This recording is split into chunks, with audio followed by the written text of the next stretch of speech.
Yo, welcome to another episode of Shaw Sports and Faith, SSF, and today is a sports-based topic. What I'm talking about today is, man, the NFL is a joke. The NFL is a joke. The highest grossing sport is NFL football. In 2025, the NFL made over $21 billion. The most popular sport in America is, of course, football. Football is very exciting to watch. It's a gladiator sport. Men compete outside in different weather conditions and in sports that involves men tackling each other in a very violent way. The game involves speed, quickness, leaping ability, throwing, catching, and it involves also a lot of thinking. The average NFL lifespan of an NFL athlete is between the ages of 53 years old to 59. The average human lifespan of a human being today is between 73 to 78 years old. That is significantly lower than the general population. That's because football is so physically demanding due to the injuries players have and the beating the brain sustains. Lately, the NFL has been a joke to me. In the playoffs this season, the Buffalo Bills got a bad call against them that led to them losing the game. Shedeur Sanders made the Pro Bowl without putting up Pro Bowl numbers. A few days ago, Bill Belichick, probably the most successful coach in NFL history, didn't make the Hall of Fame. These things make me question the integrity of the game. Let's discuss why I say the NFL is a joke. Let's first talk about the Buffalo Bills. The catch. Let's talk about the catch.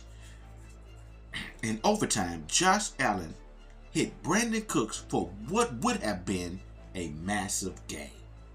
Cook secured the ball, landed with 2 feet, and not the ground. A Broncos defender wrestled the ball away after they were down. If that throw would have been, if the ref would have called it completed, that would have given the Buffalo Bills momentum, and I definitely believe they would have won the game. Despite clear replay showing Cooks was down with possession of the ball, the officials led by Carl Sheffers let the call stand.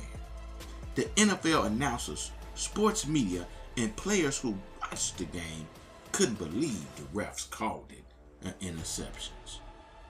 During 60 minutes of regulation play, the refs didn't call a single defensive interference penalty.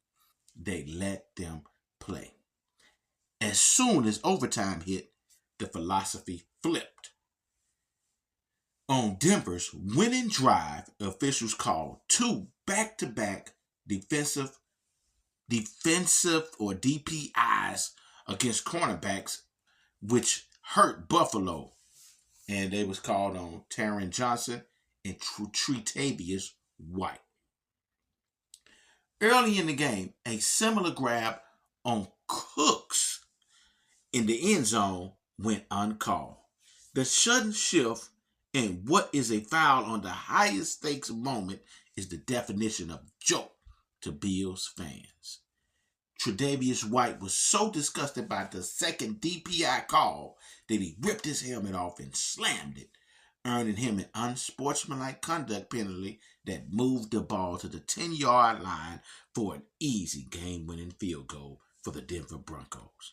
He was fined $14,222 for the outburst, essentially taxing them for pointing out their own inconsistency.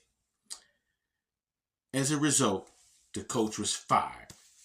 This wasn't just a bad call. It led to Sean McDermott getting fired 2 days later by owner Terry Pegula. In the NFL, the difference between a legacy and a pink slip isn't always a player's talent, but sometimes it's an official getting in the way. Let's talk about Shedeur Sanders making the Pro Bowl. Making the Pro Bowl means you are one of the best 88 players in the NFL out of almost 1,700 players in the league. 44 players make it from each conference. Shedeur Sanders is Coach Prime Deion Sanders, Hall of Fame football player's son. He is one of the most popular players in the NFL because of his last name. He was drafted in the 5th round by the Browns. He went from last on the quarterback depth chart to starting quarterback. He helped the Browns to 3 wins and 4 losses as a starter. He didn't play well at all. He finished his rookie season with some of the worst statistical marks on the league with a minimum of 200 passing attempts. He threw for 1,400 yards, threw 7 touchdowns, and he threw 10 interceptions. He had the lowest passer rating in the NFL with a 68 percentage. He completed 56.6% of his passes. A few guys are playing in the Super Bowl or injured, so they passed on playing in the Pro Bowl. Fans voted for Shedeur to make the Pro Bowl as a replacement for the quarterback for the Patriots, whose name slips my mind, but he replaced him. Drake, I think his name Drake, I can't think of his last name. You had guys like Trevor Lawrence, Joe Burrow, or Aaron Rodgers who could have replaced them and should have replaced them because they're much better players than Shedeur Sanders at this point in his career. How in the world Shedeur, who had a bad season, have a chance at making the Pro Bowl over these guys? Shedeur is popular, and I believe he made it because of the prime effect and the fans that love the Sanders family. The NFL should not have the Pro Bowl a week before the Super Bowl. That's crazy to me. Teams that compete in the Super Bowl have plenty of talent. Many of the guys competing in the Super Bowl made the Pro Bowl. They opt out of competing in the Pro Bowl because they are focused on playing in the Super Bowl. When the fans vote for guys that shouldn't have a chance at making the Pro Bowl, professional voters should override them. Let's talk about Bill Belichick. Bill Belichick has won 333 games and he's lost 178 games. He has won 6 Super Bowls in 29 seasons. He has won 9 AFC titles. He has won 17 AFC East titles. Man, this dude's record is impressive. He won 38 games in the postseason and lost 48 games. He was the head coach of the Cleveland Browns and the New England Patriots.